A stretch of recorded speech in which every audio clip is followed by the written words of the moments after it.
Caminó descalza por kilómetros, con sus 2 hijos en brazos y el estómago vacío desde hacía días. La falda rota le golpeaba las piernas, mientras el viento le cortaba la piel como cuchillo. Frente a ella, una casa torcida, olvidada en medio de la nada, y una puerta entreabierta que no debería estar así. Sin fuerzas para volver, subió los escalones podridos de aquel porche maldito que nadie se atrevía a cruzar. Decían que nadie vivía allí desde hacía décadas, que la casa susurraba secretos en la madrugada. Pero lo que encontró al cruzar ese umbral no era abandono. Era algo que nadie jamás se imaginó.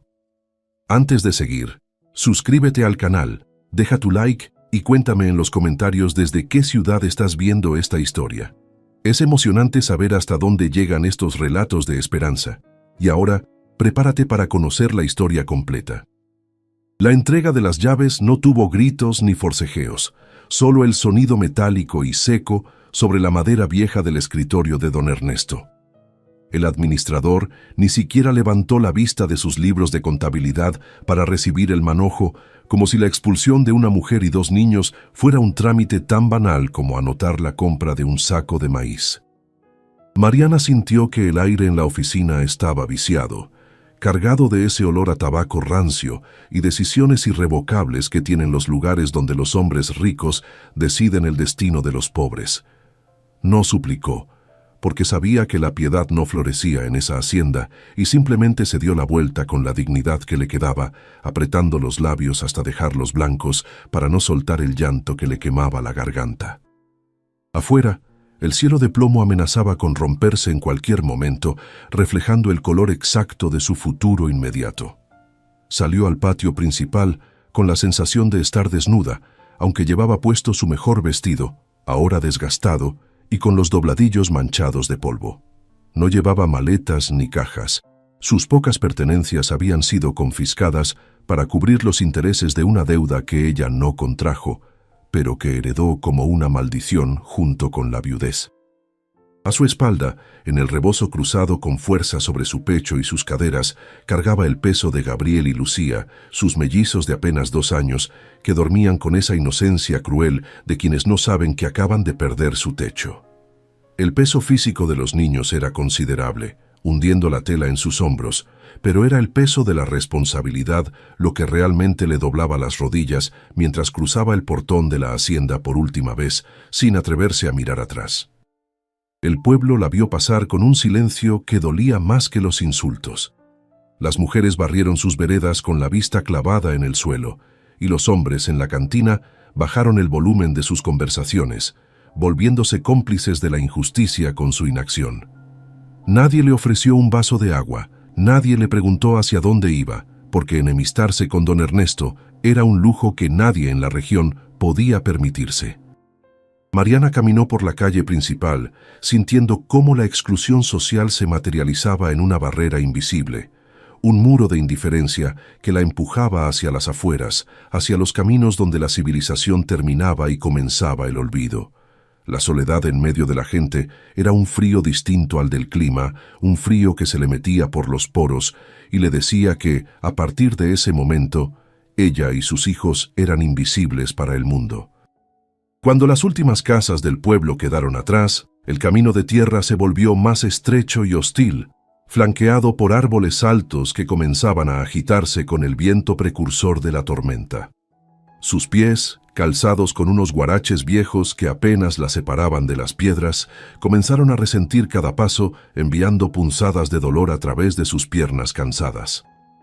Gabriel se removió en su espalda, soltando un gemido suave, y Mariana tuvo que reacomodar el rebozo con un movimiento brusco de sus caderas, sintiendo cómo los músculos de su espalda gritaban bajo la tensión acumulada. No había un destino claro en su mente, solo la necesidad instintiva de seguir moviéndose, de alejarse del lugar donde la habían desechado como si fuera un mueble roto que ya no servía para nada. La lluvia comenzó media hora después, no como una llovizna piadosa, sino como una cortina de agua helada que cayó de golpe, borrando el horizonte y convirtiendo el polvo del camino en un barro pegajoso y traicionero. El agua empapó su ropa en segundos, pegando la tela a su piel y enfriando los cuerpos de los niños que despertaron llorando por la incomodidad y el susto. Mariana se detuvo un momento bajo un árbol que ofrecía poca protección, tratando de cubrir las cabezas de los pequeños con los extremos de su rebozo, susurrándoles palabras de consuelo que se perdían en el rugido del viento. Sentía el agua escurriendo por su cuello, bajando por su espalda, mezclándose con el sudor frío del esfuerzo, y por primera vez sintió el pánico real, visceral, de que esa noche la naturaleza pudiera terminar lo que la crueldad humana había empezado. Siguieron caminando porque detenerse significaba congelarse. El barro succionaba sus pies a cada paso, haciendo que el avance fuera lento y tortuoso, una lucha física contra la tierra misma que parecía querer tragárselos. Los niños, agotados de llorar y vencidos por el frío, habían caído en un silencio letárgico que a Mariana le aterrorizaba más que sus gritos. Los sentía pesados, como sacos de piedra inerte contra su cuerpo, y tenía que morderse la lengua para no gritar de desesperación. La luz del día se desvanecía rápidamente, devorada por las nubes negras, y la visibilidad se redujo a unos pocos metros delante de ella. Fue entonces, entre la cortina de lluvia y la penumbra creciente, cuando distinguió una silueta oscura y masiva que se alzaba a un lado del camino secundario, como un gigante dormido entre la maleza. Era la casona de los ecos. Todos en la región conocían las historias, susurros sobre melodías fantasmales y un dueño que se había desvanecido en el aire, dejando la propiedad a merced del tiempo y las leyendas. La verja de hierro estaba abierta, oxidada y torcida, y el camino de entrada había desaparecido bajo años de hierba alta y arbustos espinosos. En cualquier otro momento, el miedo a lo sobrenatural habría hecho que Mariana corriera en dirección contraria, pero el miedo a ver morir a sus hijos de hipotermia era un instinto mucho más poderoso y urgente. Vio la chimenea de piedra sobresaliendo del techo, y aunque no salía humo de ella, la simple promesa de paredes sólidas y un techo seco fue suficiente para arrastrar sus pies hacia aquella boca oscura. El trayecto desde el camino hasta el porche de la casa fue una batalla final contra sus propias fuerzas. Las ramas le arañaban los brazos y las piernas, y el viento soplaba con tal fuerza que parecía querer empujarla de regreso al camino, como si la casa misma rechazara las visitas. Mariana tropezó 2 veces, cayendo sobre sus rodillas en el lodo, protegiendo instintivamente a los niños con su cuerpo al caer, sintiendo el impacto en sus huesos y el sabor metálico de la sangre en su labio mordido. Se levantó con un gruñido animal, impulsada por una fuerza que no venía de sus músculos, sino de esa reserva profunda y oscura que solo las madres conocen cuando la vida de sus críos está en juego. Finalmente, sus botas golpearon la madera podrida de los escalones del porche. Bajo el alero, el ruido de la lluvia cambió de un golpeteo sobre su cuerpo a un repiqueteo constante sobre el techo, un sonido que prometía un respiro. Mariana se apoyó contra una columna, jadeando, tratando de recuperar el aliento mientras el agua formaba charcos a sus pies. Tenía miedo de tocar la puerta. Sabía que si estaba cerrada con llave, si nadie respondía, se derrumbaría allí mismo y tal vez no volvería a levantarse. Miró la madera noble, oscura y barnizada por el tiempo, imponente y severa. Levantó la mano, temblando incontrolablemente por el frío y el terror, con los nudillos blancos preparados para golpear y suplicar a la nada, o a los fantasmas, o a quien fuera que habitara ese silencio sepulcral. Pero antes de que su piel tocara la madera, sucedió lo imposible. Se escuchó un clic suave, mecánico, casi imperceptible entre el ruido de la tormenta, como el suspiro de un engranaje bien aceitado que se libera. La pesada hoja de roble no crujió ni se resistió. Simplemente giró sobre sus goznes con una suavidad perturbadora, abriéndose hacia adentro lenta y deliberadamente. No había nadie al otro lado, solo una oscuridad densa y cálida que olía a encierro, a tiempo detenido y a lavanda seca. La casa no la rechazaba.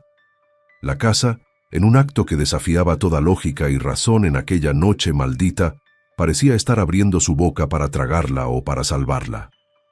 Mariana dio un paso adelante, cruzando el umbral hacia lo desconocido, dejando atrás la lluvia para entrar en el misterio. El vestíbulo recibió a Mariana con una bocanada de aire estancado, seco y sorprendentemente tibio, un contraste brutal con la violencia helada que dejaba a sus espaldas. Sus botas embarradas hicieron un sonido grotesco y húmedo al pisar las baldosas de mármol negro y blanco, violando la perfección silenciosa de aquel espacio detenido en el tiempo.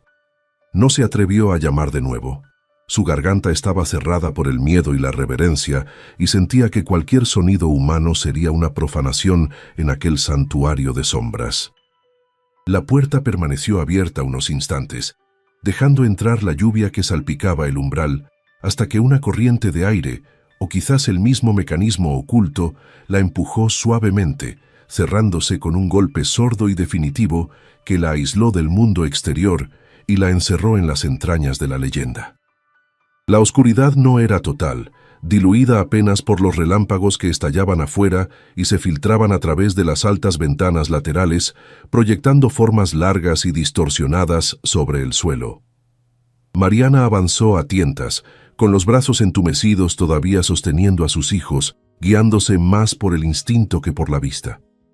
Sus ojos tardaron en acostumbrarse a la penumbra, pero poco a poco empezaron a distinguir bultos pálidos distribuidos por la estancia, muebles cubiertos con sábanas blancas que parecían figuras espectrales congeladas en medio de un baile eterno. El olor a lavanda seca era intenso, casi mareante, mezclado con ese aroma particular del papel viejo y la madera encerada, un perfume de limpieza antigua que contradecía la idea de una casa abandonada a su suerte. Sus hijos empezaron a removerse, despertando del letargo con quejidos débiles, tiritando violentamente contra su pecho mojado. La prioridad de Mariana cambió de la exploración a la supervivencia inmediata. Necesitaba calor, y lo necesitaba ya, antes de que la fiebre o la neumonía se instalaran en esos cuerpos frágiles. Caminó hacia lo que intuía era el salón principal, una estancia vasta donde sus pasos resonaban con un eco solitario. Al fondo, como una boca de piedra prometedora, distinguió la silueta de una chimenea monumental, tan grande que una persona podría estar de pie dentro de ella. Se acercó casi corriendo, con la esperanza desesperada de encontrar al menos un refugio contra las corrientes de aire, aunque tuviera que arrancar tablas del suelo para hacer fuego. Lo que encontró la dejó paralizada por un segundo, con la respiración contenida en el pecho. La chimenea no estaba vacía ni llena de escombros, estaba preparada. Sobre los morillos de hierro descansaban leños de encino perfectamente acomodados, secos y listos, con astillas de ocote y papel dispuestas debajo en una estructura piramidal impecable. No había polvo sobre la madera, ni telarañas cruzando la abertura de piedra. Alguien, una mano humana y meticulosa, había dejado ese fuego listo para ser encendido, como si hubiera anticipado la llegada de un huésped helado en una noche de tormenta. Mariana no cuestionó el milagro. La necesidad era más fuerte que el misterio. Buscó a tientas sobre la repisa de mármol y sus dedos rozaron una caja de cerillas de metal frío. El primer fósforo se rompió en sus manos temblorosas, la cabeza roja cayendo inútil al suelo. Mariana maldijo por lo bajo, con lágrimas de frustración picándole en los ojos, obligándose a calmar el temblor de sus dedos. El segundo intento fue exitoso. La llama surgió pequeña y vacilante, iluminando por un instante su rostro pálido y las facciones dormidas de Lucía. Acercó la llama al papel y al ocote, y el fuego prendió con una avidez alegre, crepitando y lanzando lenguas de luz naranja que devoraron la oscuridad del salón. El calor golpeó su rostro casi de inmediato. Una caricia física que le hizo soltar un sollozo de alivio puro, mientras el olor a madera quemada comenzaba a desplazar el aroma a humedad que traían en la ropa. Con el fuego rugiendo y proyectando sombras danzantes en las paredes, Mariana depositó a los niños sobre una alfombra gruesa frente al hogar. Trabajó con rapidez febril, desnudándolos de sus ropas empapadas que pesaban como plomo, frotando sus pieles pálidas y frías con sus propias manos y con los bordes secos de las sábanas que arrancó de los sillones cercanos. Gabriel tenía los labios morados y la piel de gallina, pero al sentir el calor directo del fuego, su respiración se volvió más profunda y tranquila.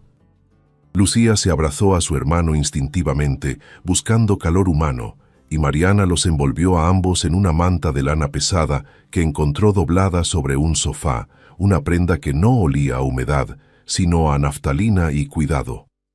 Una vez que los niños estuvieron seguros y calientes, Mariana se permitió sentir su propio agotamiento.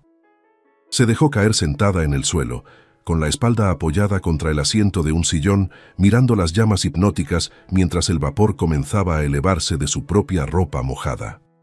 El salón, ahora iluminado por el resplandor dorado del fuego, se reveló en toda su majestad decadente.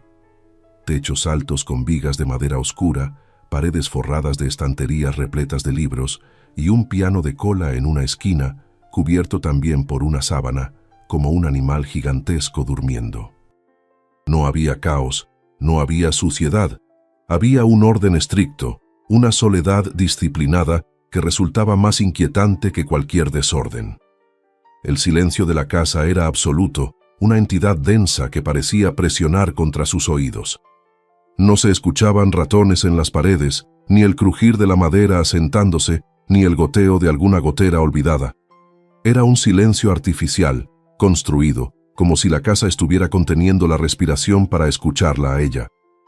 Mariana se quitó las botas mojadas y caminó en calcetines hacia el pasillo, tomando una de las velas de un candelabro de plata que había sobre una mesa auxiliar. Necesitaba saber si estaban solos, si aquel fuego preparado era obra de un fantasma benévolo o de alguien que los observaba desde las sombras de la planta alta. Recorrió la planta baja con la vela en alto, su pequeña luz temblando con su pulso. Encontró una cocina amplia, con utensilios de cobre colgando inmaculados sobre una isla central. Sobre la mesa de madera rústica, limpia y sin una mota de polvo, había una jarra de cerámica y un paño cubriendo algo. Mariana levantó la tela con 2 dedos y encontró una hogaza de pan, no del día, pero tampoco dura como piedra, comestible. Al lado, un cuchillo y una tabla. No había notas, no había señales de bienvenida, pero la disposición de los objetos sugería una rutina interrumpida o, más inquietante aún, una ofrenda silenciosa dejada por alguien que sabía que llegarían o que siempre dejaba comida lista por costumbre o locura. Regresó al salón sin haber encontrado a nadie, pero con la certeza clavada en la nuca de que no estaban solos. La casa no se sentía vacía.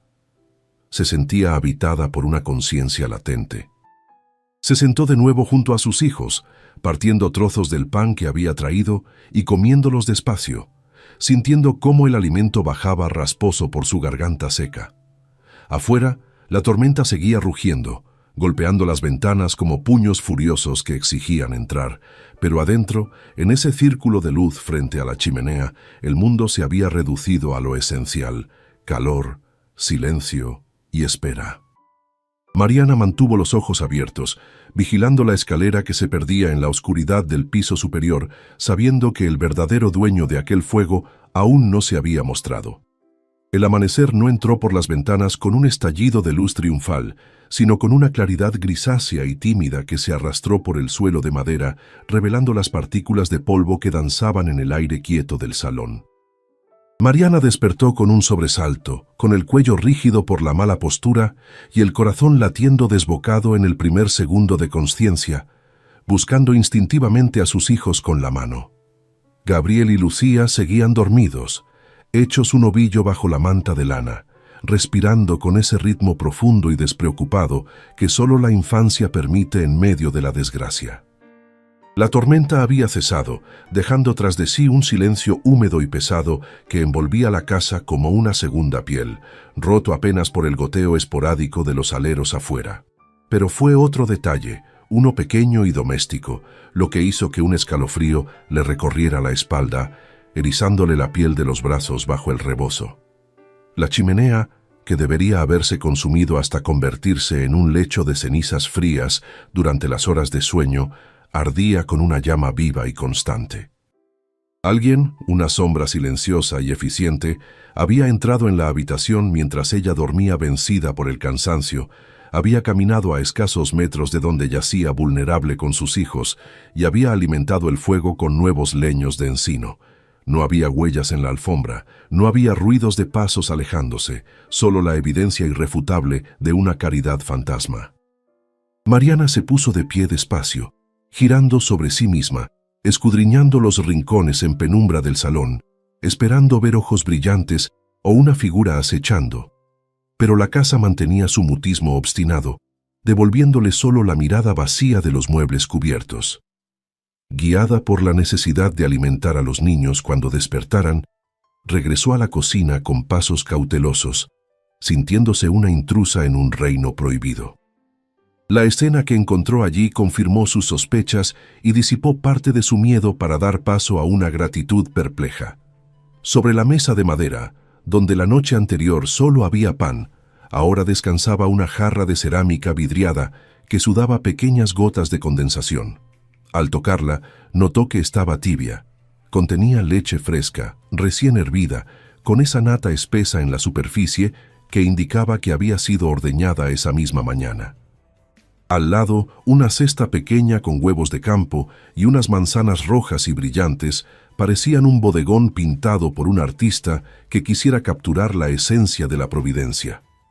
Mariana no era una mujer acostumbrada a recibir nada gratis. Su vida había sido un intercambio constante de sudor por sustento y la idea de tomar sin dar a cambio le resultaba ajena e incómoda.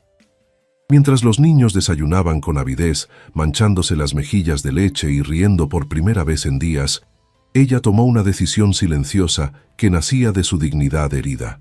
No podía pagar con dinero y no tenía a dónde ir, así que pagaría con lo único que le quedaba, sus manos y su trabajo. Buscó en la alacena hasta encontrar cubos, trapos y una escoba de paja vieja pero firme.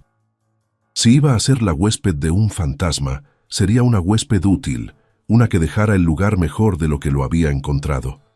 Pasó el resto de la mañana y buena parte de la tarde fregando los suelos del vestíbulo y el salón, arrodillada sobre la madera, frotando con fuerza hasta que el barniz antiguo volvió a brillar bajo la capa de polvo acumulado. Era un trabajo duro, físico, que le permitía desconectar la mente de la angustia del futuro y centrarse en la tarea inmediata de limpiar. Cada pasada del trapo era una forma de decir gracias, una oración muda, dirigida al invisible benefactor que se escondía en las plantas superiores. La casa parecía agradecer el trato. El aire se sentía menos denso, la luz entraba con más facilidad y el olor a cera y limpieza empezó a desplazar al aroma de encierro, como si la mansión estuviera despertando de un largo coma. Gabriel y Lucía exploraron la planta baja con la curiosidad temeraria de su edad, ajenos al misterio que mantenía a su madre en tensión constante. Para ellos, la casona de los ecos no era un lugar maldito, sino un castillo enorme lleno de escondites y tesoros imaginarios. Sus risas rebotaban en las paredes altas, llenando el vacío con una vitalidad que la casa no debía haber conocido en décadas. Mariana los vigilaba de reojo, siempre atenta a cualquier sonido que viniera de arriba, temiendo que el ruido pudiera molestar al dueño invisible. Pero no hubo reprimendas, ni golpes en el suelo, ni portazos. La casa absorbía las risas de los niños con una paciencia de abuelo, tolerando la invasión con una benevolencia que Mariana empezaba a sentir casi física. La segunda noche llegó sin la furia de la tormenta, trayendo consigo una calma profunda que permitía escuchar los sonidos reales de la vieja construcción. Mariana, sentada nuevamente frente al fuego después de acostar a los niños, aguzó el oído. No eran cadenas arrastrándose ni lamentos de ultratumba lo que escuchaba. Eran sonidos domésticos, lejanos y amortiguados, provenientes del tercer piso. El roce sordo de un mueble siendo desplazado, el golpe rítmico y pausado de algo que podría ser un bastón sobre la madera y a veces, solo a veces, una vibración grave que parecía venir de las paredes mismas, como si alguien estuviera tocando un instrumento muy grande, con tanta suavidad, que solo se percibía la resonancia.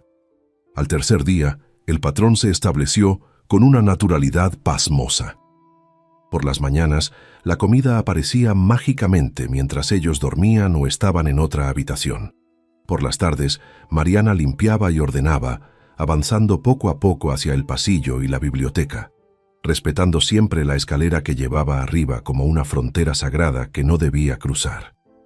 Empezó a hablar en voz alta mientras trabajaba, frases cortas lanzadas al aire vacío. Gracias por la leche. Voy a limpiar las ventanas del este hoy. Los niños están mejor, gracias a usted. Se sentía un poco loca haciéndolo, pero necesitaba reconocer la humanidad de quienquiera que estuviera compartiendo ese techo con ella. Necesitaba romper el muro de silencio que los separaba.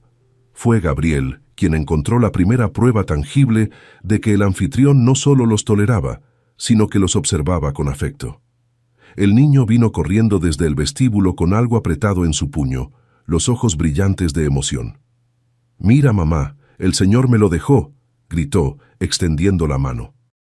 En su palma descansaba un pequeño caballo tallado en madera, tosco pero hecho con un detalle conmovedor, con las crines marcadas a navaja y lijado hasta quedar suave al tacto.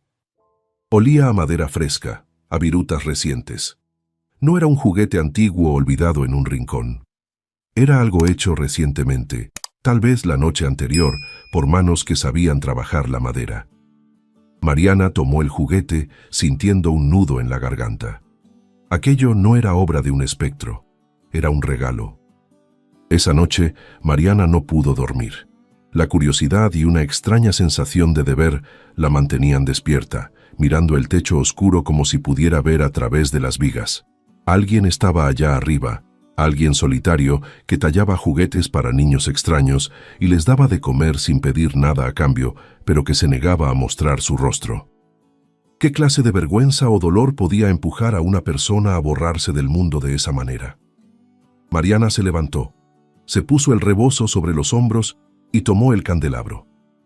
No podía seguir aceptando esa caridad sin mirar a los ojos a su benefactor. Caminó hacia la escalera principal, puso una mano sobre la barandilla de caoba fría y, respirando hondo para calmar el temblor de sus piernas, comenzó a subir hacia la oscuridad del piso superior. Los escalones de madera crujían bajo el peso de Mariana con un sonido seco, casi de protesta, como si la escalera no estuviera acostumbrada a ser transitada por pies humanos después de tantos años de abandono. Cada paso hacia arriba era una pequeña batalla contra el instinto de huida, alejándose de la seguridad relativa del fuego de la planta baja para adentrarse en la oscuridad densa del piso superior. La luz de la vela en su mano proyectaba sombras alargadas que se estiraban y contraían sobre el papel tapiz desgarrado de las paredes, creando formas que parecían vigilar su ascenso. El aire se volvía más frío a medida que subía, cargado de un olor distinto, más antiguo, una mezcla de polvo acumulado y cera vieja que hablaba de habitaciones cerradas herméticamente para preservar recuerdos que nadie quería visitar. Al llegar al descansillo, Mariana se encontró ante un pasillo largo y en penumbra, flanqueado por puertas cerradas que parecían bocas selladas. El silencio allí arriba era diferente, más profundo, desprovisto del consuelo del crepitar del fuego o la respiración de sus hijos. Era un silencio geológico, pesado como una losa de piedra. Al final del corredor, una única puerta estaba entreabierta, dejando escapar un haz de luz tenue, anaranjada y vacilante, que cortaba la negrura del pasillo como una herida brillante. Mariana avanzó hacia ella, sintiendo cómo el suelo vibraba levemente bajo sus pies descalzos, una resonancia física que le recordaba que la casa era una estructura viva, llena de tensiones y asentamientos. No había vuelta atrás. La gratitud por la comida y el techo exigía que enfrentara al dueño de aquel santuario. Empujó la puerta con la punta de los dedos y ésta cedió sin ruido, revelando una biblioteca de proporciones catedralicias que le robó el aliento por un segundo. Las paredes estaban cubiertas de estanterías que llegaban hasta el techo alto, repletas de miles de libros encuadernados en cuero que absorbían la luz y el sonido. En el centro de la habitación, una alfombra persa desgastada por el tiempo amortiguaba cualquier paso, y el olor a papel viejo era allí tan intenso que casi se podía saborear. No era el estudio de un loco ni la guarida de un monstruo, era el refugio de un erudito, un espacio construido para el pensamiento y la soledad, ordenado con una meticulosidad que rozaba la obsesión. Y allí, En el extremo opuesto, de espaldas a la puerta, estaba él. Sentado en un sillón de terciopelo verde orejero, orientado hacia una gran ventana cubierta por pesadas cortinas de damasco que bloqueaban la noche, descansaba la figura inmóvil de un hombre. Su cabello era blanco, no gris, sino de un blanco absoluto y brillante como la nieve recién caída, cayendo un poco desordenado sobre el cuello de una bata de casa de seda oscura. Tenía las manos cruzadas sobre el pomo de plata de un bastón de ébano, manos venosas y delgadas que parecían esculpidas en mármol. No se movió cuando Mariana entró, ni cuando su sombra se proyectó sobre las filas de libros. Permanecía estático, como una pieza más del mobiliario antiguo, sumido en una contemplación profunda de la nada, o quizás dormido con los ojos abiertos. «Buenas noches», dijo Mariana, su voz saliendo un poco más aguda de lo que pretendía por el nerviosismo. Esperó una reacción, un sobresalto, un giro de cabeza, pero el hombre siguió imperturbable, congelado en su postura. Mariana dio un paso más, entrando completamente en la habitación, y aclaró su garganta con fuerza, repitiendo el saludo con más volumen, casi gritando. «¿Señor?» Nada. El silencio del hombre era tan absoluto que por un momento aterrador, Mariana pensó que estaba muerto, que había encontrado un cadáver preservado por el frío de la casona, el último habitante fallecido en su trono de terciopelo. El miedo le heló la sangre, pero vio entonces el leve ascenso y descenso de su pecho, una respiración pausada y rítmica. Estaba vivo, pero la ignoraba con una frialdad que dolía. La confusión dio paso a una comprensión lenta, mientras Mariana se acercaba, sus pies golpeando con fuerza intencional el suelo de madera en un intento de hacerse notar. Estaba ya a pocos metros de su espalda y él no daba ninguna señal de haber percibido su presencia. No era arrogancia, ni sueño profundo. Había una desconexión total en su postura, una barrera invisible que lo separaba del mundo exterior. Mariana rodeó el sillón con cautela, entrando finalmente en su campo de visión periférica. Fue entonces, y solo entonces, cuando él reaccionó. No hubo un salto de susto, sino un giro lento y cansado de la cabeza, levantando la vista hacia ella con unos ojos grises que parecían cubiertos por una niebla de años, ojos que la miraron sin sorpresa, como si ella fuera una alucinación recurrente.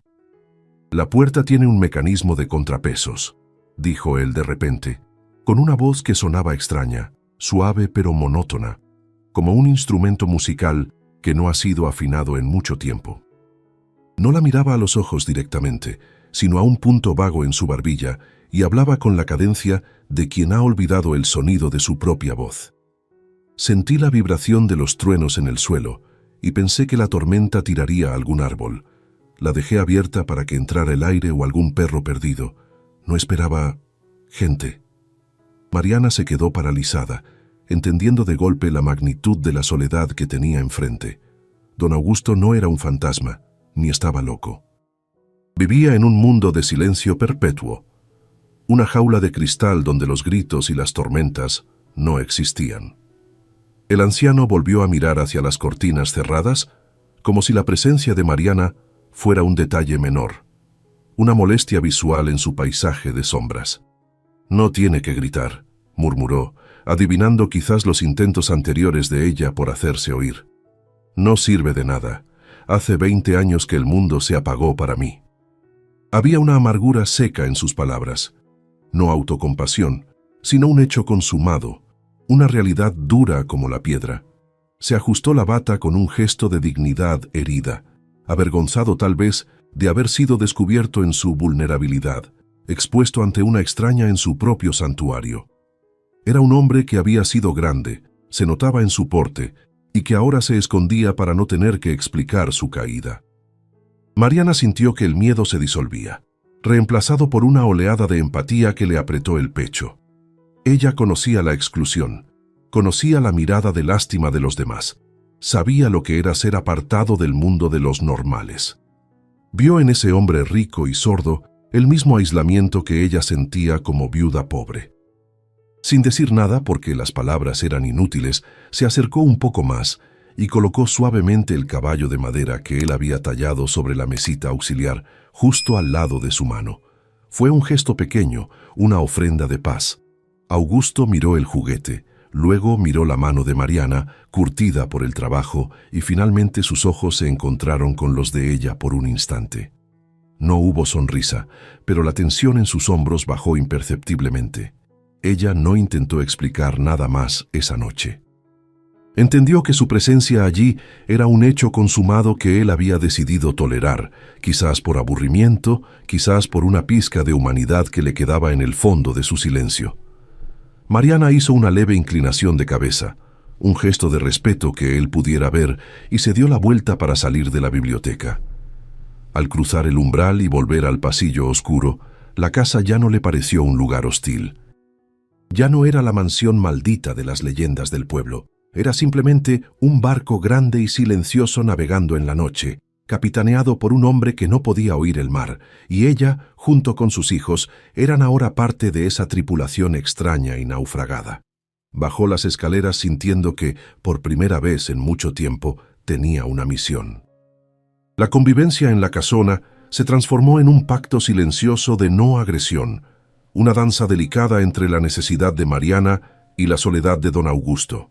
No hubo grandes conversaciones ni acuerdos firmados. La rutina se estableció a través de notas breves, escritas en reversos de sobres viejos o márgenes de periódicos atrasados. «Limpié el polvo del salón azul», escribía ella con su letra picuda de quien apenas fue a la escuela. «Hay más leña en el cobertizo del jardín sur», respondía él con una caligrafía elegante y angulosa, dejando la nota sobre la mesa de la cocina junto a las provisiones diarias. Era una comunicación funcional, desprovista de calor, pero que tejía lentamente una red de dependencia mutua. Mariana se convirtió en las manos y las piernas que a Augusto le pesaban, y él se convirtió en el techo que a ella le faltaba, ambos fingiendo que esta situación era provisional cuando en el fondo sabían que no tenían otra opción. Gabriel y Lucía, ajenos a la complejidad de los orgullos adultos, rompieron las barreras mucho antes que su madre. Para ellos, el anciano del piso de arriba no era un aristócrata caído en desgracia, sino una figura misteriosa que merecía ser explorada. Empezaron a dejar sus propios rastros en la casa, una muñeca de trapo olvidada en la escalera, una piedra de río con forma curiosa colocada en el umbral de la biblioteca. Eran pequeñas invasiones territoriales, pruebas de valor para ver si el gigante reaccionaba. Y Augusto reaccionaba, pero no con la furia que Mariana temía. Encontraba los objetos, los observaba con una curiosidad arqueológica y a menudo los devolvía colocados en lugares estratégicos, formando patrones o pequeñas bromas visuales que los niños descubrían entre risas ahogadas, entendiendo que el juego había sido aceptado. El piano de cola en el salón principal, que había permanecido mudo bajo su sábana como un ataúd de música, fue el catalizador del primer encuentro real. Una tarde de lluvia suave, Lucía, vencida por la tentación, levantó la tapa del teclado y presionó una sola tecla grave con su dedo índice. El sonido resonó profundo y largo en la sala vacía, una vibración física que se sintió en el suelo de madera. Mariana corrió desde la cocina para detenerla, temerosa de que el ruido molestara al dueño, pero se detuvo en seco al ver a Augusto en el umbral del salón. No había bajado a regañarlos. Estaba allí de pie, con la mano apoyada en el marco de la puerta y los ojos cerrados, con una expresión de concentración dolorosa, intentando capturar no el sonido que sus oídos ya no registraban, sino la vibración que la nota grave enviaba a través de las tablas del piso hasta sus pies. Mariana hizo un gesto para apartar a la niña, pero Augusto levantó una mano huesuda para detenerla, abriendo los ojos con una claridad repentina. Caminó despacio hacia el piano, se sentó en la banqueta con una rigidez ceremonial y colocó sus manos sobre las teclas sin tocarlas al principio, como si pidiera permiso al instrumento. Luego empezó a tocar. No era una melodía compleja ni perfecta, eran acordes fuertes, graves, llenos de disonancias y furia contenida, tocados con una fuerza percusiva. Mariana comprendió entonces que él no tocaba para escuchar, tocaba para sentir el retumbar del instrumento en sus huesos, buscando esa conexión física con la música que le había sido arrebatada.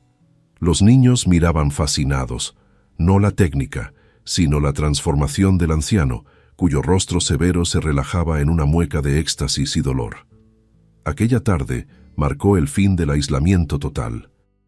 Augusto no empezó a hablar de repente, ni se convirtió en un abuelo cariñoso de cuentos de hadas, pero permitió que los niños estuvieran cerca.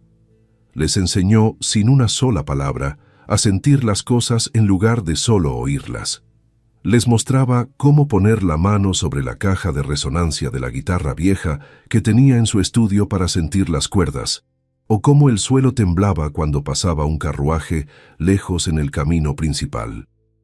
Gabriel y Lucía lo seguían como patitos, imitando sus gestos, aprendiendo ese lenguaje de señas rudimentario y miradas que él había desarrollado en su soledad.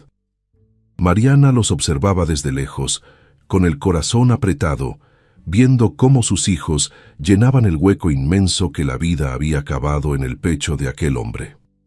Mariana descubrió la identidad de su anfitrión, hurgando con respeto en los cajones de la biblioteca durante sus limpiezas. Encontró recortes de periódicos amarillentos de hacía 20 años, críticas de conciertos en capitales lejanas que hablaban del virtuoso Augusto Valdés y su técnica impecable. Luego, las noticias cambiaban de tono, volviéndose crueles y especulativas, hablando de su retiro repentino, de comportamientos erráticos y finalmente del silencio. Comprendió la vergüenza que lo había empujado a esa casona perdida. Para un hombre cuya vida era el sonido, la sordera no era solo una enfermedad, era una humillación pública, una muerte en vida que había preferido esconder bajo el polvo y el olvido antes que soportar la lástima de sus admiradores. La maldición de la casa no eran fantasmas, era el orgullo herido de un genio roto. La casa misma empezó a cambiar bajo la mano firme de Mariana. Las cortinas pesadas se abrieron, dejando entrar una luz cruda que revelaba el desgaste de los tapices, pero también la belleza de la arquitectura. El jardín, que había sido una selva impenetrable de zarzas, empezó a retroceder bajo el machete y la azada que ella encontró en el cobertizo. Trabajaba la tierra con la furia de quien necesita reclamar su lugar en el mundo, arrancando la maleza, podando los rosales antiguos que aún luchaban por sobrevivir. Augusto la observaba a veces desde la ventana del piso superior, una figura estática detrás del vidrio, viendo cómo esa mujer pequeña y terca le devolvía la dignidad a su propiedad, metro a metro, sin pedirle permiso ni esperar recompensa. Sin embargo, la burbuja de paz que habían creado era frágil y dependía de la invisibilidad.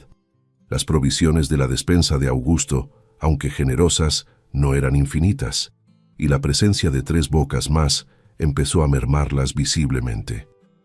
Mariana sabía que pronto tendría que salir, que tendría que ir al pueblo a comprar harina o aceite, y que eso significaría exponerse. Había intentado racionar, haciendo guisos aguados y estirando el pan, pero veía el hambre en los ojos de Gabriel y sabía que no podía mantener el encierro para siempre. Además, el humo de la chimenea, que ahora ardía día y noche para combatir la humedad de la casa revivida, era una bandera gris que se alzaba sobre el bosque, una señal visible a kilómetros de distancia de que la casona de los ecos ya no estaba muerta. En el pueblo, los rumores empezaron como siempre empiezan, con susurros en el mercado y miradas de reojo hacia el camino de la vieja hacienda. Alguien había visto luz en las ventanas altas. Un cazador juraba haber escuchado risas de niños cerca de la verja oxidada. La superstición se mezclaba con la envidia. La idea de que la viuda expulsada hubiera encontrado refugio en la mansión del loco ofendía el sentido de justicia torcido de quienes le habían negado ayuda. No pasó mucho tiempo antes de que la noticia llegara a oídos de don Ernesto, el administrador. Para él, aquello no era una curiosidad sobrenatural, sino una afrenta personal y, peor aún, una oportunidad de negocio que se le había escapado.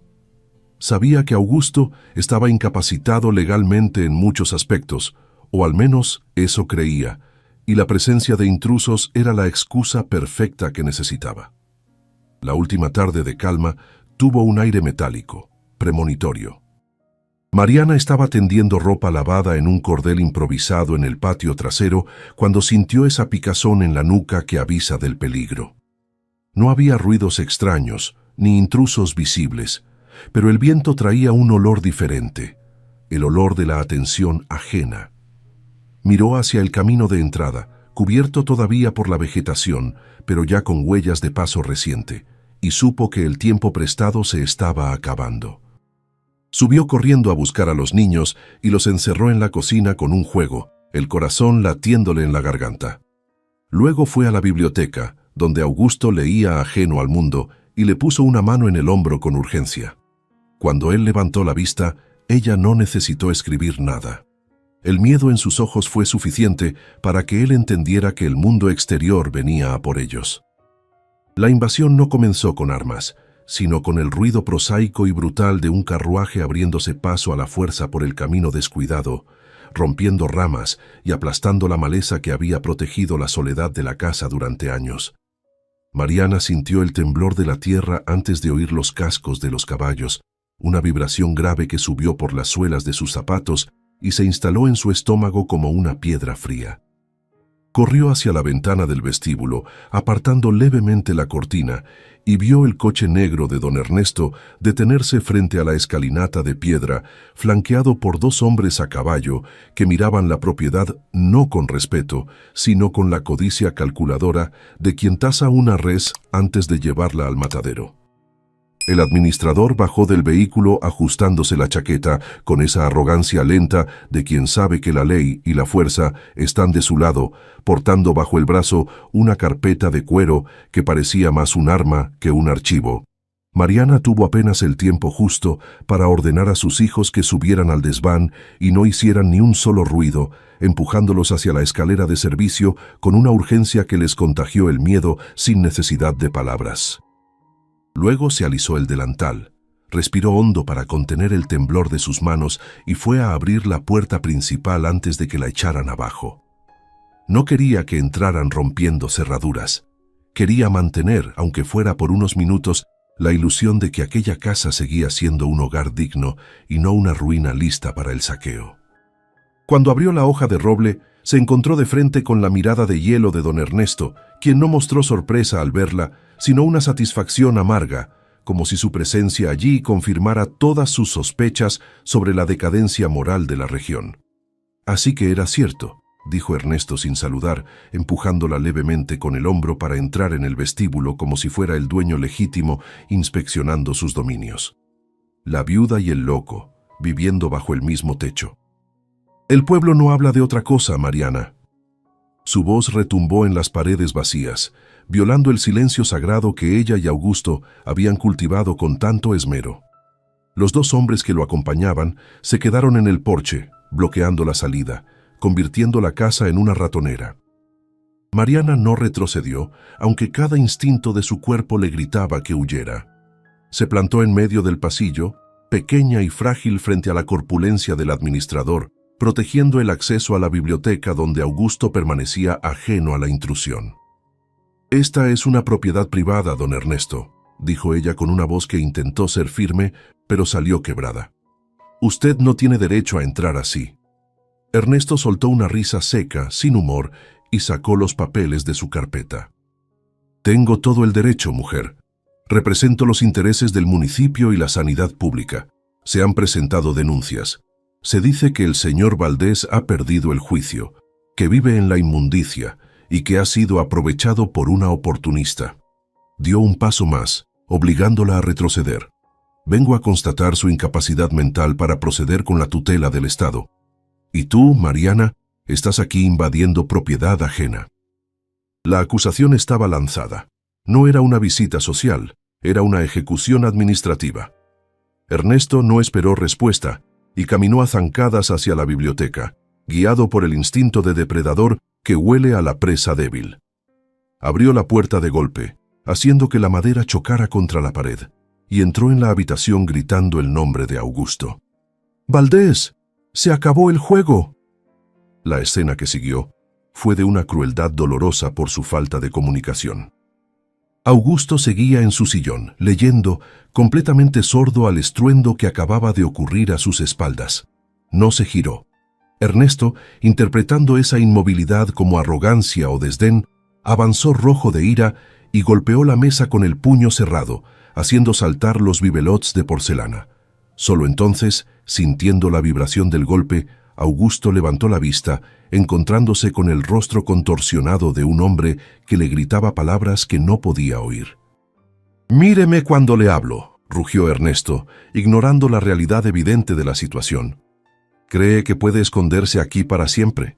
Esta casa se cae a pedazos y usted con ella». Augusto lo miró con una calma desconcertante, sin levantarse, observando la boca del intruso moverse frenéticamente como la de un pez fuera del agua. No había miedo en sus ojos grises, solo una profunda fatiga y una incomprensión lógica. Mariana entró corriendo y se interpuso entre los dos hombres, levantando las manos para detener la agresión verbal que, aunque inaudible para la víctima, llenaba la habitación de una violencia tóxica. «No puede oírlo», gritó ella, con lágrimas de impotencia en los ojos. «Está sordo, por Dios, no está loco, está sordo». Ernesto se detuvo un momento, procesando la información, y luego una sonrisa cruel se dibujó en sus labios. ¿Sordo? Mejor aún, invalidez total. Incapacidad para administrar sus bienes. Se giró hacia Mariana, ignorando a Augusto como si fuera un mueble roto. «Esto facilita las cosas. Mañana mismo vendrán los médicos a certificarlo. Lo enviarán al asilo de la capital, donde cuidarán de él. O de lo que queda de él». Agitó los documentos en el aire. «Y estas tierras saldrán a subasta pública para cubrir las deudas de impuestos que seguramente ha acumulado. Y adivina quién será el único postor, Mariana». El plan era perfecto, legal y monstruoso. Despojar al anciano bajo la máscara de la protección social y quedarse con la hacienda por centavos. Augusto, viendo la angustia en el rostro de Mariana y la hostilidad en el del extraño, se puso de pie lentamente, apoyándose en su bastón. Su altura sorprendió a Ernesto, obligándolo a dar un paso atrás. El anciano no habló. Sabía que su voz sonaría extraña y no quería darles esa ventaja. Simplemente señaló la puerta con un dedo largo y firme, un gesto universal de expulsión que no necesitaba traducción. Pero Ernesto no se amedrentó. Sabía que el poder real estaba en los papeles que sostenía, no en la dignidad de un viejo enfermo. «Guarde su dedo, Valdés. Disfrute su última noche aquí. Mañana a primera hora vendrá la Guardia Civil para el traslado. Y tú, mujer, recoge tus trapos y lárgate antes de que te acuse de robo». La sentencia cayó sobre la habitación como una losa. Mariana sintió que el suelo se abría bajo sus pies. Todo el esfuerzo, la limpieza, la pequeña paz que habían construido, se desmoronaba ante la burocracia de la codicia. Ernesto dio media vuelta, satisfecho con el terror que había sembrado, y salió de la biblioteca dejando la puerta abierta, un último insulto a la privacidad de la casa. Mariana escuchó sus pasos pesados alejarse por el pasillo, luego el portazo de la entrada principal y finalmente el ruido del carruaje poniéndose en marcha. Se quedó allí parada, temblando, mirando a Augusto, quien seguía de pie, digno pero visiblemente confundido, buscando en la cara de ella una explicación a la tormenta que acababa de pasar.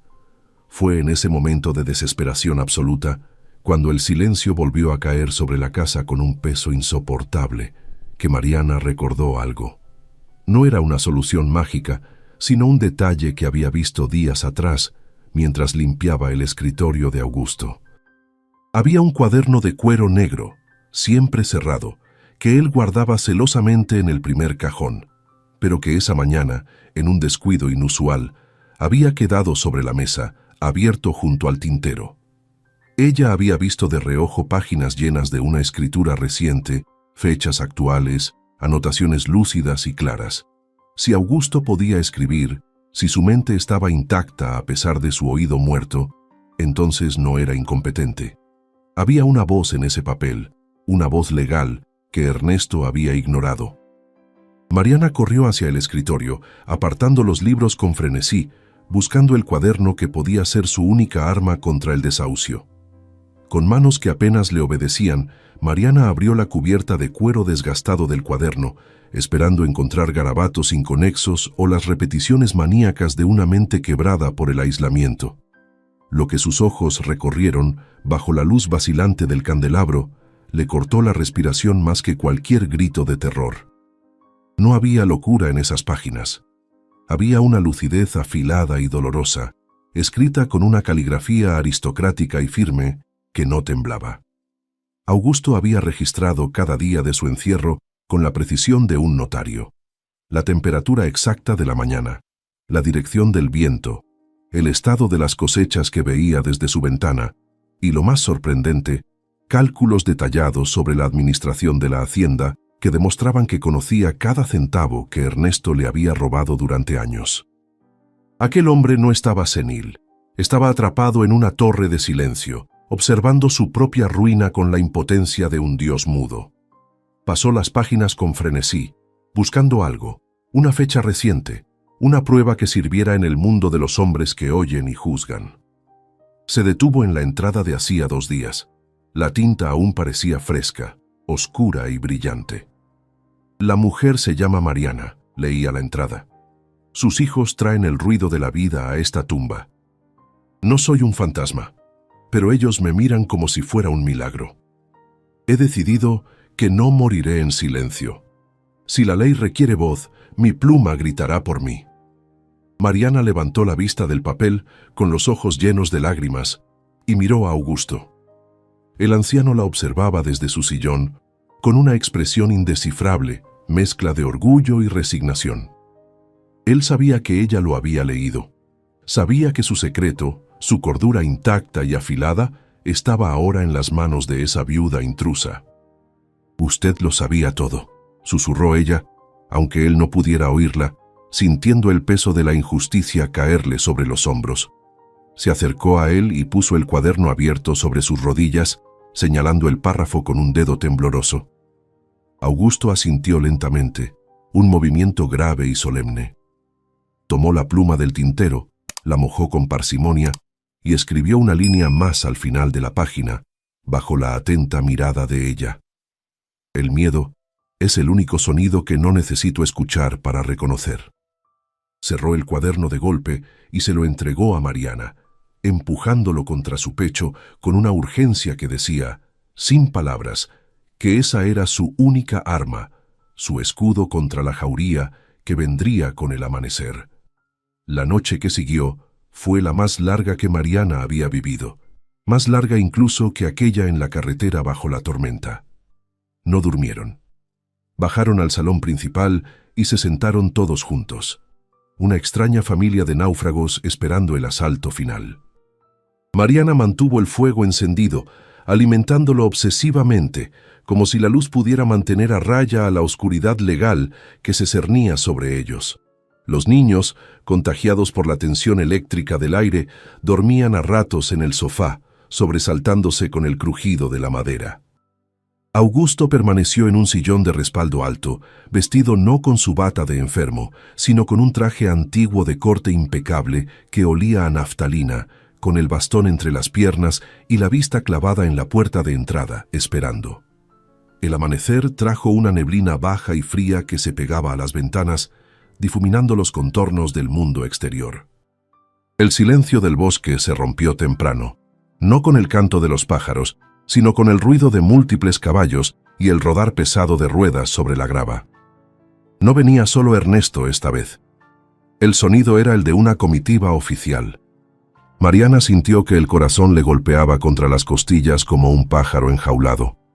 Se puso de pie, alisó su falda y apretó el cuaderno negro contra su pecho con tanta fuerza que los bordes se le clavaron en la piel. Miró a Augusto, quien se puso de pie con dificultad, pero con una dignidad inquebrantable, irguiéndose cuán alto era, listo para recibir a sus verdugos de pie como el señor de la casa que todavía era. La puerta no se abrió con el mecanismo suave esta vez. Fue golpeada con autoridad, 3 veces secas y duras. Antes de que Mariana pudiera llegar, el picaporte giró y don Ernesto entró, seguido de un hombre bajo con maletín de médico y 2 guardias civiles con uniformes que olían a tabaco y autoridad. «Ahí está», dijo Ernesto, señalando a Augusto con un gesto teatral, como quien señala a una bestia peligrosa. «Como les dije, doctor, mírelo, desorientado, agresivo, incapaz de valerse por sí mismo, y la mujer se aprovecha de su demencia para vivir aquí». El médico, un hombre de mirada cansada y burocrática, avanzó hacia Augusto sacando unas esposas de cuero de su maletín, destinadas a contener a los pacientes agitados. Augusto no retrocedió.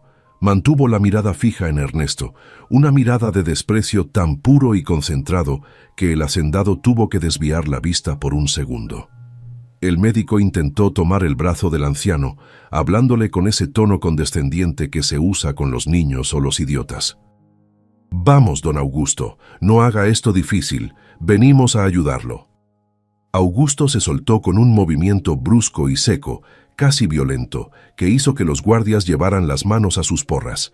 «¡Cuidado!», gritó Ernesto, retrocediendo exageradamente. «¡Es violento! ¡Ya vieron! Sujétenlo antes de que lastime a alguien». La tensión en la sala se disparó. La violencia física estaba a un segundo de estallar, justificada por la mentira de la locura.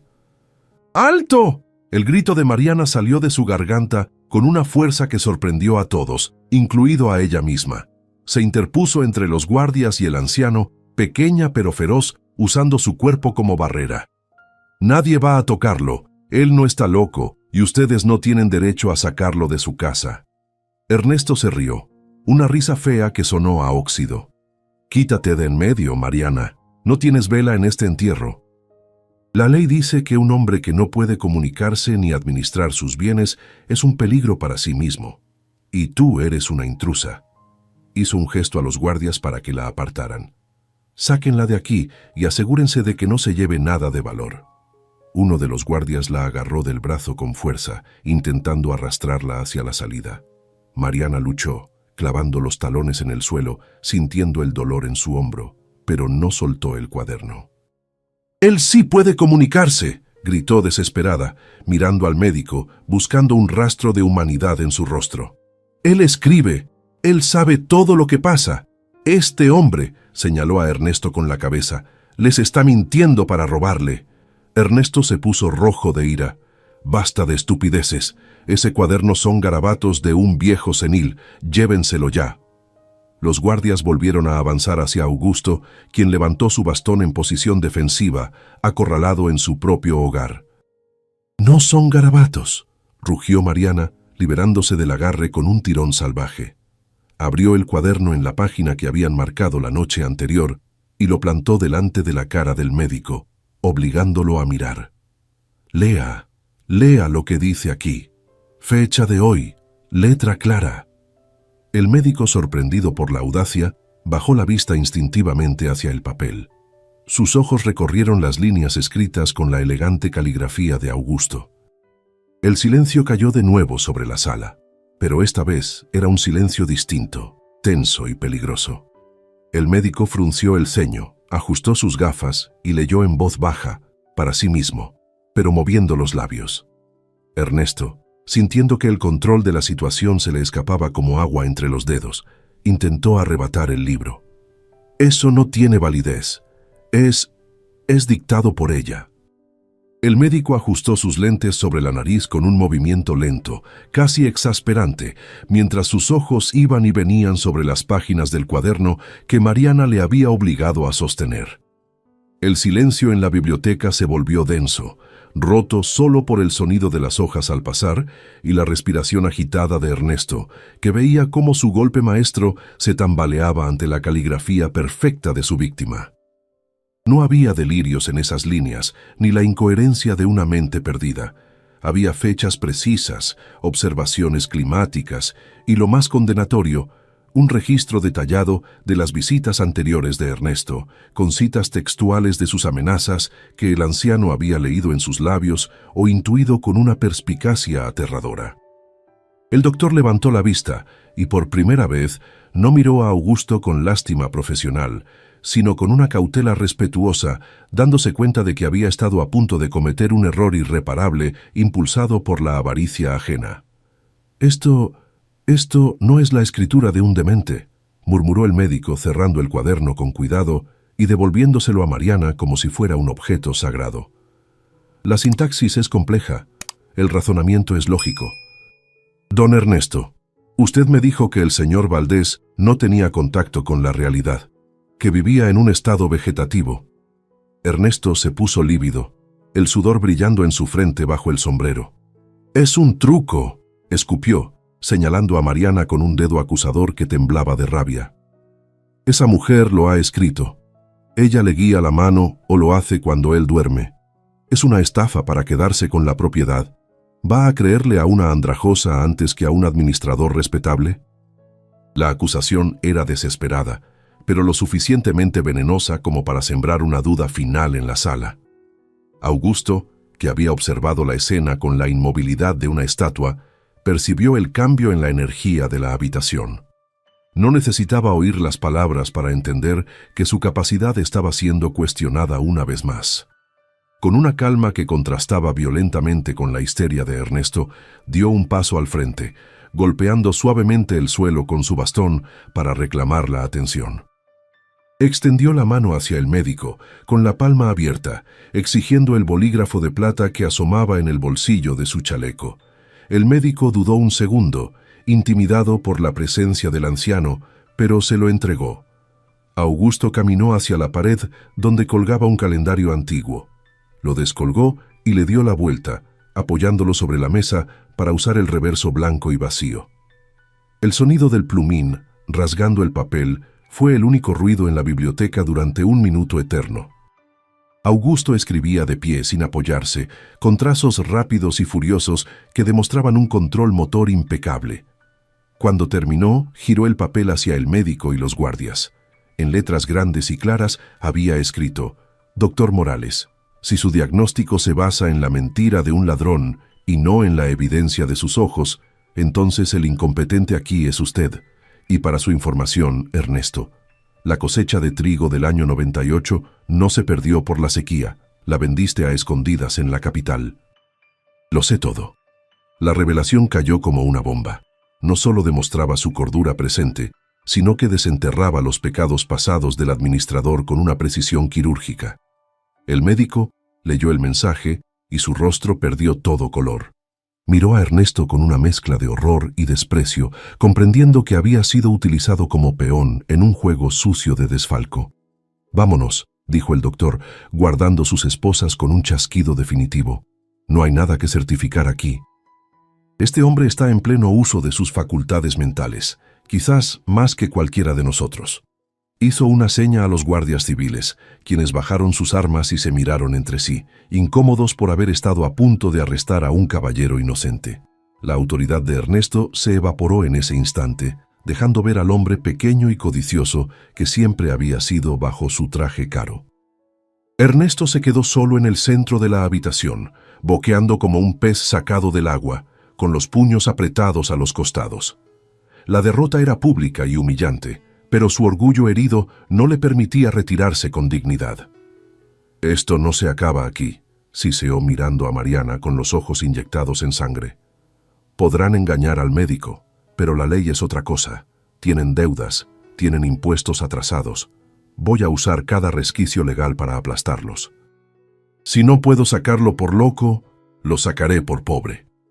Era una amenaza vacía de fuerza inmediata, pero cargada de un veneno futuro que prometía una guerra larga y desgastante. Augusto, sin inmutarse, le sostuvo la mirada y volvió a señalar la puerta, esta vez con una sonrisa leve y gélida en los labios. La salida de los intrusos fue un desfile fúnebre de la arrogancia. El médico salió primero, murmurando disculpas que nadie aceptó. Los guardias siguieron, tocándose la gorra ante Augusto en un gesto tardío de respeto. Ernesto fue el último, deteniéndose en el umbral para lanzar una última mirada de odio a la casa que se le escapaba, antes de desaparecer por el pasillo oscuro. Cuando la puerta principal se cerró y el ruido del carruaje se alejó definitivamente por el camino de grava, La tensión que sostenía a Mariana se rompió de golpe.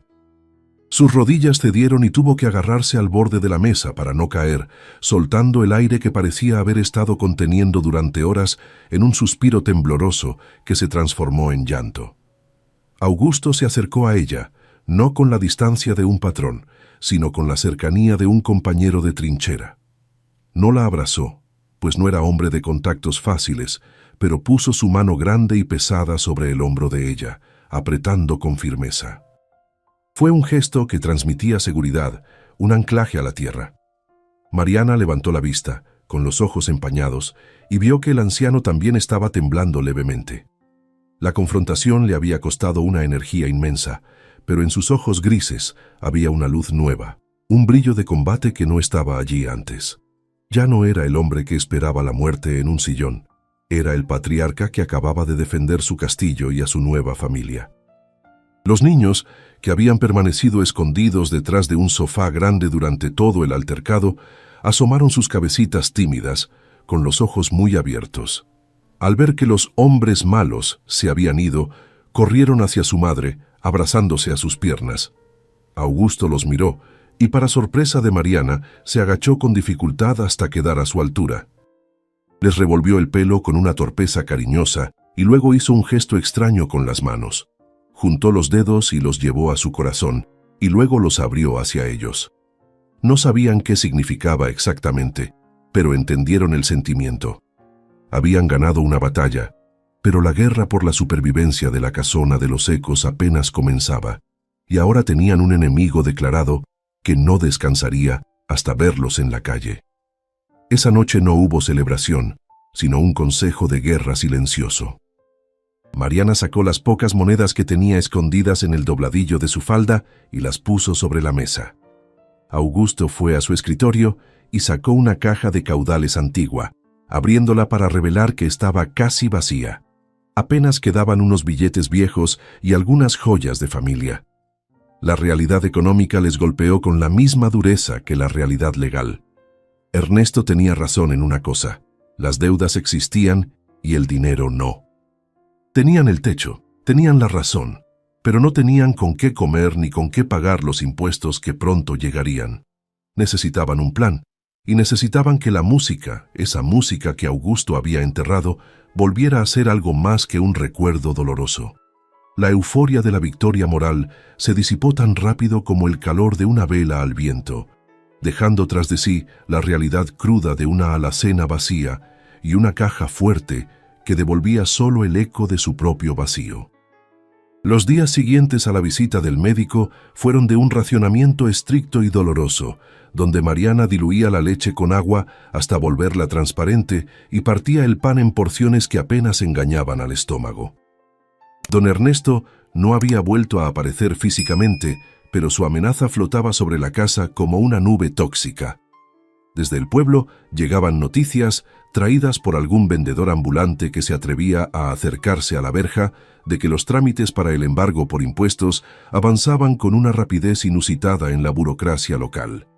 El tiempo, antes aliado en la quietud de la casona, se había convertido en un verdugo que descontaba las horas hacia el desahucio definitivo. Augusto, sin embargo, parecía haber entrado en un estado de trance febril que nada tenía que ver con la desesperación y todo con la urgencia creativa. Ya no pasaba las horas mirando por la ventana con la vista perdida. Ahora vivía pegado al piano o encorvado sobre su escritorio con una energía que desmentía sus años y su fragilidad. Escribía partituras con una velocidad maníaca, manchándose los dedos de tinta negra, tarareando sonidos guturales que él no podía oír, pero que sentía vibrar en su garganta. No componía música académica y fría. Estaba traduciendo al papel la tormenta que los había unido, el miedo de los niños, la valentía de Mariana y el silencio atronador de su propio mundo. La casa se llenó del sonido percusivo de las teclas golpeadas con pasión y del rasguido constante de la pluma, una banda sonora de resistencia. Mariana lo observaba desde el marco de la puerta, fascinada y preocupada a partes iguales, viendo cómo el anciano recuperaba una grandeza que parecía haber estado dormida bajo capas de polvo y vergüenza. A veces, él le pedía que pusiera la mano sobre la tapa del piano mientras tocaba un acorde complejo y la miraba interrogante, buscando en sus ojos la confirmación de si la disonancia que él imaginaba en su cabeza se correspondía con la realidad física del sonido. Ella asentía o negaba, convirtiéndose en su afinador humano, en el puente vivo entre su mente genial y el mundo auditivo que lo había exiliado. Era una colaboración íntima y extraña, donde la música nacía no del oído, sino del tacto y de la mirada compartida, una sinfonía creada a 4 manos y un solo corazón. Una tarde, cuando la última bolsa de harina estaba por terminarse, Augusto llamó a Mariana a la biblioteca con un gesto solemne. Sobre el escritorio descansaba un sobre grueso de papel manila, sellado con lacre rojo, dirigido a una casa editorial de música en la capital, un nombre que Mariana recordaba haber visto en los recortes de periódico viejos como el sello de la excelencia. Augusto puso la mano sobre el sobre como si se estuviera despidiendo de un hijo. Escribió en su pizarra: «Es lo mejor que he hecho en mi vida, mi Sinfonía del Silencio. Mi antiguo editor me debe favores, pero más que eso, reconocerá la firma. Si esto se publica, el adelanto será suficiente para pagar los impuestos y llenar la despensa por un año. Pero tienes que enviarlo tú. Yo no puedo salir». La misión era clara, pero el riesgo era alto. Mariana tomó el paquete sintiendo su peso, sabiendo que llevaba en las manos el alma de Augusto y el futuro de sus hijos. Para enviarlo, tenía que ir a la oficina de correos del pueblo, entrar en el territorio de Ernesto, exponerse a las miradas y a los insultos. Pero no había opción. Se preparó como quien va a la guerra. Lavó y remendó su vestido hasta dejarlo impecable, peinó su cabello con severidad y escondió el sobre bajo su rebozo, pegado al cuerpo. Antes de salir, miró su mano izquierda. Llevaba todavía la alianza de oro fino de su difunto esposo, lo único de valor que Ernesto no había podido quitarle. Se la quitó despacio, sintiendo un frío repentino en el dedo desnudo, y la guardó en el bolsillo. Necesitaba dinero para el franqueo, y el orgullo no pagaba sellos. El camino al pueblo fue una penitencia de polvo y calor bajo un sol que no perdonaba. Al entrar en las calles empedradas, Mariana sintió cómo el ambiente cambiaba. Las conversaciones se detenían a su paso y las miradas se clavaban en su espalda como alfileres. «La amante del loco», susurró una mujer al pasar, lo suficientemente alto para ser oída. Mariana apretó el paso, con la barbilla alta, ignorando el veneno social. Entró en la casa de empeños primero, un lugar oscuro que olía a desgracia ajena. El prestamista, un hombre con ojos de ratón, miró el anillo y luego a ella con una sonrisa torcida. Le ofreció la mitad de lo que valía. Mariana no regateó, tomó las monedas con asco, sintiendo que vendía un trozo de su pasado para comprar un trozo de futuro.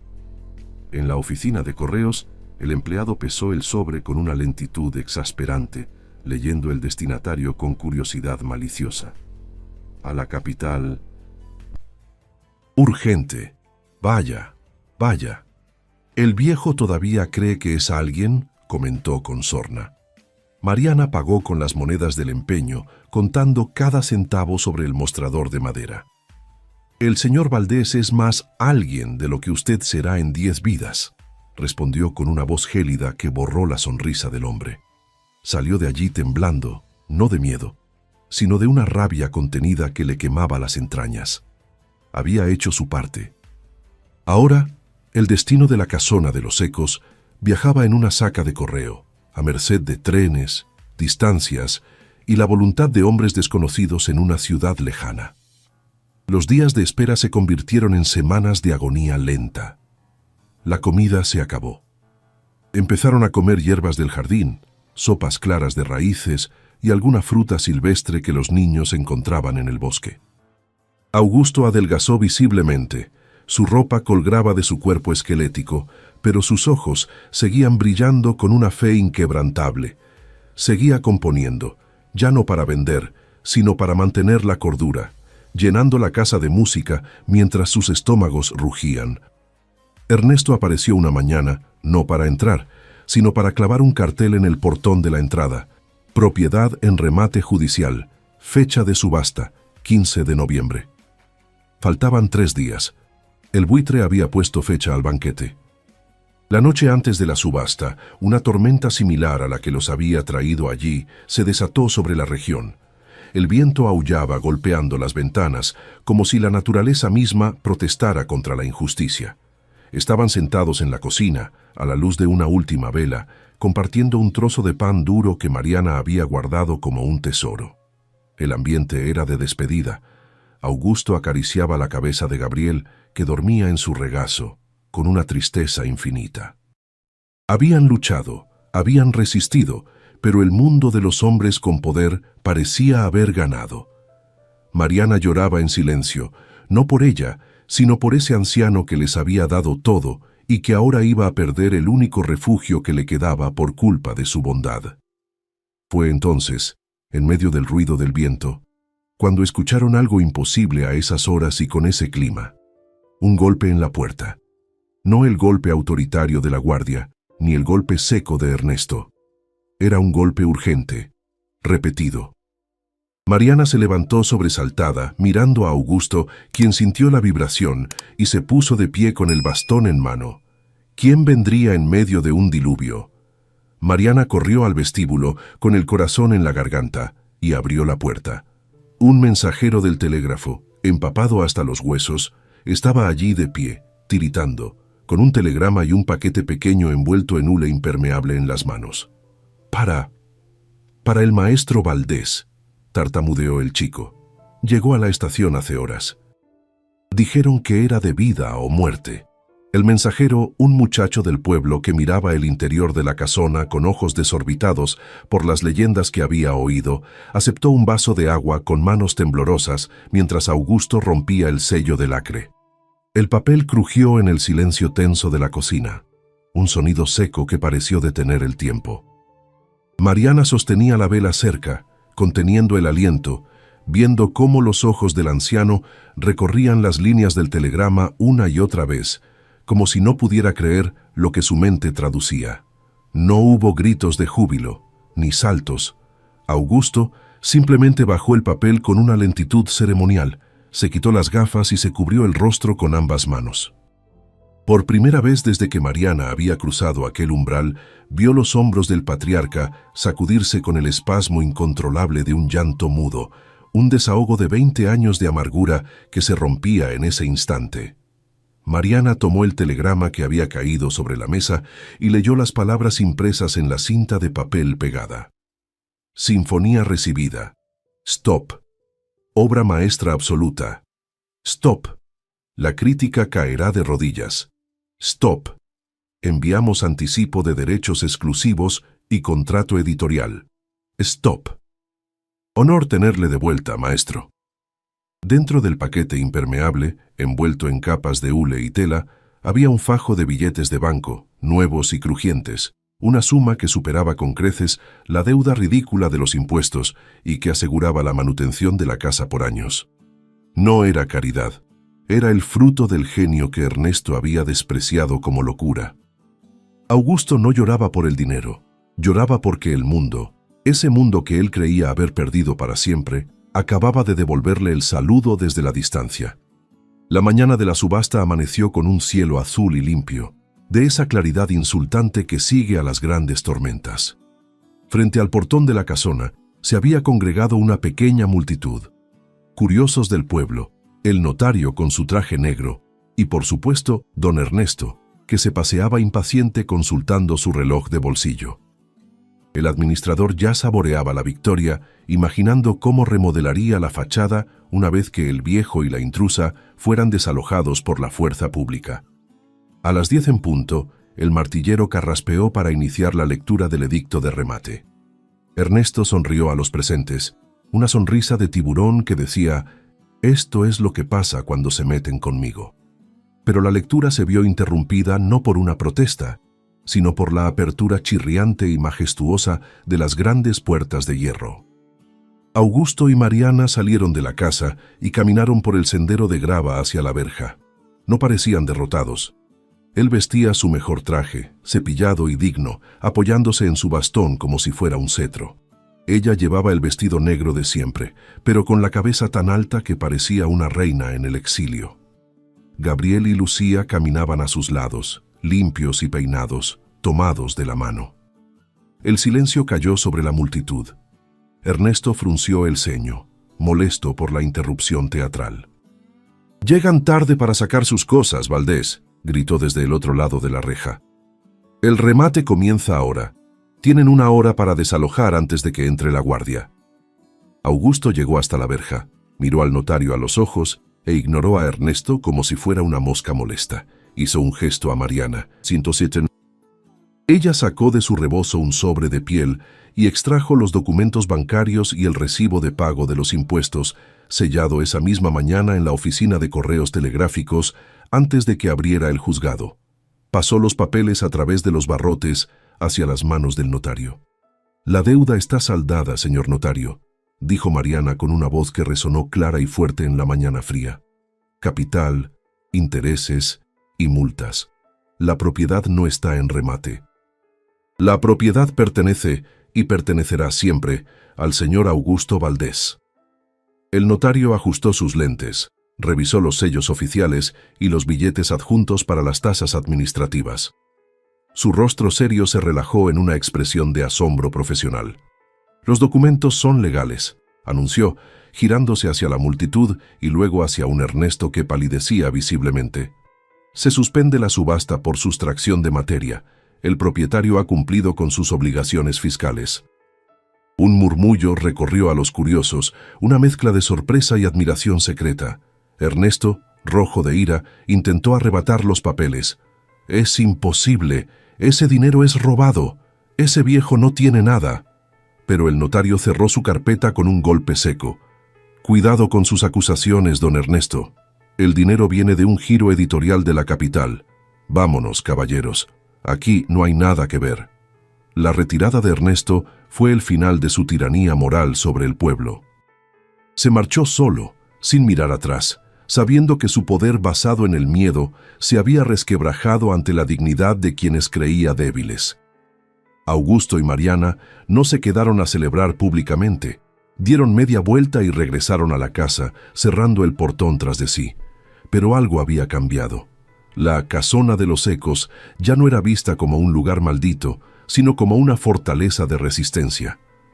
Los vecinos que antes cruzaban la acera, ahora dejaban flores o frutas en la entrada, tímidas ofrendas de paz para el maestro que había vuelto a la vida.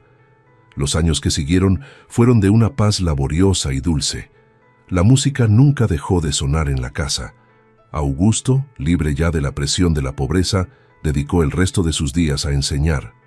No podía oír las notas que Gabriel tocaba en el piano, pero ponía su mano sobre el hombro del niño y corregía el tempo sintiendo el ritmo de sus músculos. Lucía se convirtió en sus ojos y en su voz para el mundo exterior, aprendiendo a leer los labios con tal maestría que Augusto a veces olvidaba su propia sordera. Mariana, la viuda que llegó sin nada, se convirtió en la administradora férrea y amorosa de la hacienda, restaurando los jardines y haciendo que la tierra volviera a producir, demostrando que la lealtad es la forma más pura de parentesco. Cuando Augusto falleció, una década después, lo hizo sentado en su sillón de la biblioteca, mirando el atardecer con una sonrisa plácida, rodeado de su familia elegida. No murió solo ni olvidado. Su testamento se cumplió al pie de la letra y la casona pasó a manos de Mariana y sus hijos, asegurando que nunca más volverían a conocer el frío de la calle. La música de la Sinfonía del Silencio se tocó en su funeral, una melodía desgarradora y hermosa que, según dicen, él compuso recordando el sonido de la lluvia aquella noche en que una madre desesperada tocó a su puerta.